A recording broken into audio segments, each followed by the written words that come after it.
ميسي حسام يقدم أسعار الدواجن اليوم الخميس 29/8/2024 في مصر.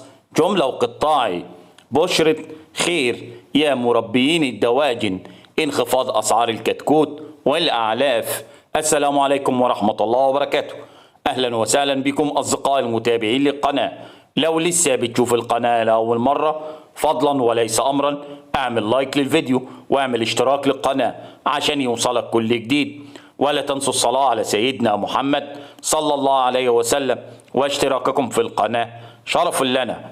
واستكمالا لعرض وتحديث أسعار الفراخ البيضة وأسعار الدواجن.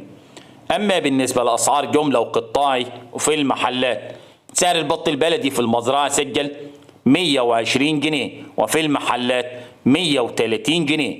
سعر البط الفرنساوي في المزرعة سجل 65 جنيه وفي المحلات 75 جنيه للكيلو.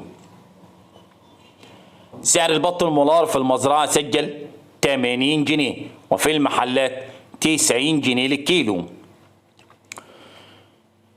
سعر البط المسكوفي في المزرعة سجل 100 جنيه وفي المحلات 110.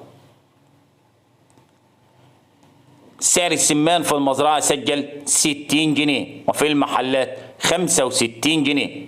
سعر الديك الروم الأبيض في المزرعة 85 جنيه وفي المحلات 95 جنيه.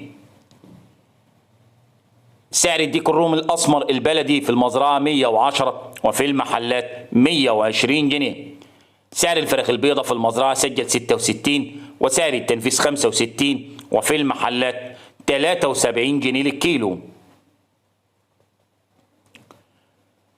سعر الفراخ الساسو أعلى سعر 83 وأقل سعر 82 وفي المحلات 90 جنيه للكيلو.